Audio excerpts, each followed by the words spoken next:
Hakuna nguva isingakwani, ende chimwe nechimwe chine nguva yacho. Right now ndiri kutaura maererano nekuti munhu achazopinda kuti mutungamiriri weZimbabwe. Ndiri kukumbirisa zvangu, kukumbirisa kukuru kuti tinodawo justice vana veZimbabwe. Hatidi kudzvanyirirwa. Tinodawo freedom. Tinodawo mabasa munyika.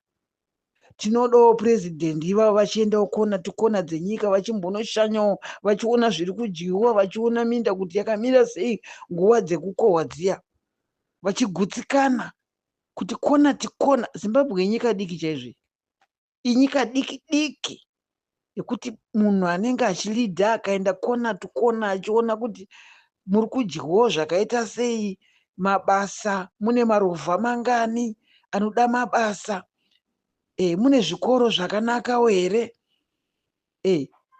mune dzidzo iri kuita here, zvekuti hapana anokomplena. Anenge achitoona ega mutungamiriri ari kutungamirira iyeye every corners. Ko chinonetsa chi? Basa rema-MP nderei? Ma-MP anofanira kumiririra nzvimbo yawo, handiti provinsi yawo, achiisa zvichemo zvichiitwa, zvichemo zviya zvichigadziriswa, kwete kuti vanhu vanototya kuisa zvichemo kuti tinozonzi tanyanya kuisa zvichemo. Tinoda zvichemo zvinogutsa nyika. Zviri kudiwa nevanhu ngazviitwe, nekuti nyika ika vari kutungamirira nemari dzema-taxpayers, vari kutungamirira nemari dzevanhu, vari ndisu takavaisa pabasa. Saka vanofanira kutorizinana nesu kuti kana taakuchema zvechokwadi tinenge tiri kutochema, ngatibatsirwe. Kana tiri kuchema ngatibatsirwe. Uye vana vedu kungokandwa kandwa mumajeri nenyaya yekuti vataura zveuori. Hatisi kuda mutungamiriri akadaro muZimbabwe. Takaona vaMugabe vachienda tikafunga kuti ava vapinda vachaita zvinhu chaizvo chaizvo. Zvino vaita bad to worse.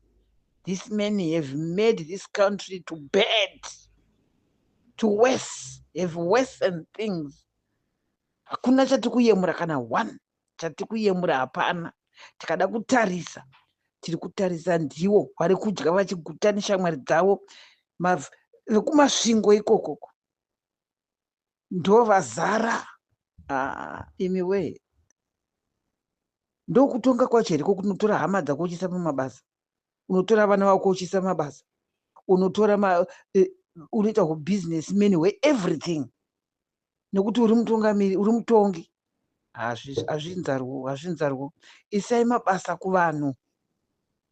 Nometa mushona, nometa mui, nometa mui, mundevere ngaapinde pabasa. Kwete vako chete. Vako ivo vanoti vako, vakaritaya vachitorwa vachidzoswa nekuti ndevako. Hausi utongi hwatinoda uhu. Ndoudzvanyiriri. Ati nzara pano kusungwa. Nyika isina protest inyika rudzi. Inonzi inodzvinyirirwa vanhu kuti inombunyikidzwa vanhu kuti musa protest. Haisi nyika. Saka zvakanaka zvacho munozozviwana kupi, kuti zvamunozoda kugadzirisa kuti mugadzirise kuti nyika inofanira nekugadziriswa. Kureva kuti munogona chete chete. Munogona. Hamudi kugadziriswa. Hapana munhu anogona zvese. That's why opposition iripo. Nyika dzese dzine opposition party. South Africa padhuze dhuze. Makamboona vachipondwa. Makambonzwa vangani vamakanzwa vakaadaptwa. Vangani vamakanzwa vakapisirwa misha. Vangani makanzwa kunzi vari mumajeri. Sezvamakaita naJob Scala nana Gary Bvume nana Timba. Nemwana ane 2 months anoenda mujeri. Imi mika imi. Imi varume kaimi. Imi vanhu veutongo hwekudzvanyiriri imimika. Ichakwana nguva. Chokwadi hakuna chisingaperi. Chinhu singaperi chinoshura. Zivai izvozvo. Nhasi hasi mangwana. Musakanganwa chezuro nehope. Musarotomoka muri pazvigarapo muchituka vanhu. Muchiti munotsondokota vanhu. Munorakasha vanhu. Munosvasvanga. Asi Jehovha vari kuonaka. Tiri kuda mutungamiriri anonamata. anoverengera vanhu bhaibheri, achiadresa nation kuti uyai vanangu, of course liberty, uyai vanangu titaurirane nhau dziri mushoko raMwari, ngatifambei zvakanaka. Pane vane zvichemo here kuopposition uko? Makamira sei? Kuti hanzi unonzi Zimbabwe yemasitizi inonzi kune mhandu. Mhandu, mwana weZimbabwe anonzi mhandu. Makazviona kupi izvozvo? Isu taifanira kulidha by example. Nyika yedu idiki chaizvo, maresources edu akawandisa. Tafanira kutoita unity yakanyanyisa kunaka, unity yekuti dzimwe nyika dzinotoyemurawo kuti endai munokopa kuZimbabwe. Zvino vangakope maadoptions, vangakope kutukana kwanambwa, vanokopa chii? Nyika isina mabasa. Vanokopa chii? Marovha akazara 99% yevanhu vasingashande vari munyika. Vanokopa chii? Dzimwe nyika dzinokopa chii? Tinoda leader anokopwa nedzimwe nyika, ndewatinoda. Anonzi endai kwanhingi munodzidza rudo rwuriko, endai kwanhingi kwaZimbabwe munodzidza unity iriko, endai kuZimbabwe munodzidza kunamatwa kuriko, endai kuZimbabwe munoona vanhu vari kunamatira nyika yavo nekuda kwemutungamiriri ari kutaurira vanhu kuti namatai. Zvino zvamunoti hanzi mavhesi ane basa remavhesi, zvino hamuzivi kuti kuna Genesis kwakanzi Mwari akasika nyika, akasika munhu nemufananidzo wake kuti amude amunamate. Handiti zviri kuna Genesis izvo? Endai munozviverenga kuna Genesis. Mwari akasika munhu nemufananidzo wake kuti amude amunamate. Saka imi hamudi mavhesi, makaita zvokuita sei? Makasikwa naMwari kuti musaite zvemavhesi, munozvonda mavhesi kuti makaita sei? Munozvonda mavhesi chaiwo chaiwo nokuraramisa.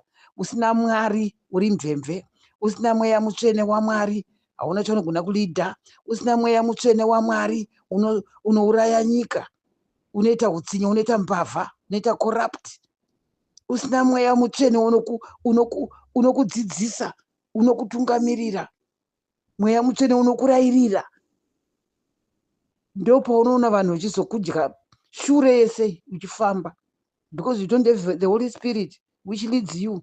Saka who is going to lead you without Holy Spirit of God?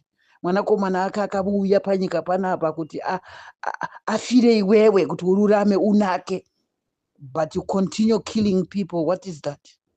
Is that a leader? Tinoda maleader anoleader by example, ekuti tinodada naye leader wedu. Achisvika apa tinoridza mhere yekuti baba makanaka, makatipa leader. Kuti kuswagara nevanhu vari kutaura chokwadi.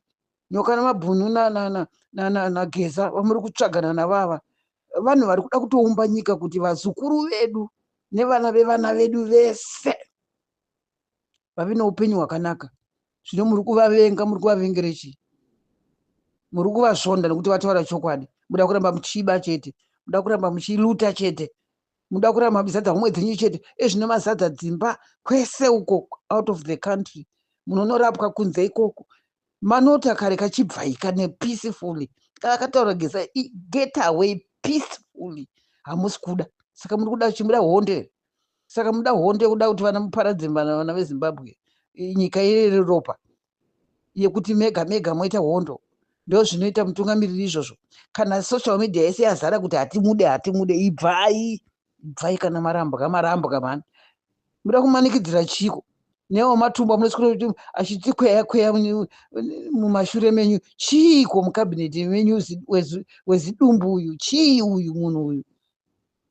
Nekuti akapa motikari kuvaimbi kuti muwane support ya2030. Nekuti mapa motikari kutenga vanhu zviri pachena zvourombe zvakadaro izvozvo. Munofunga kuti mukavhoterwe nekuti mapa motikari, chaunga chese changa chitene up mind kuti nekuti mapuwa motikari saka takuisa X pasiri pa2030. Inda muchiita zvinhu zvakaora kudaro, imi muchifunga kuora kwakadaro kwokuti hanzi muda kutsvaga support, muda kutsvaga kumobilize vanhu nekuda kuti takapa muimbi mota. Saka mafollowers ese aya makutokaunda kuti mafollowers ese amakapa motikari matokumamiriyoni kai vanhu vachavhotera 2030. Makadhakwa, hamufunge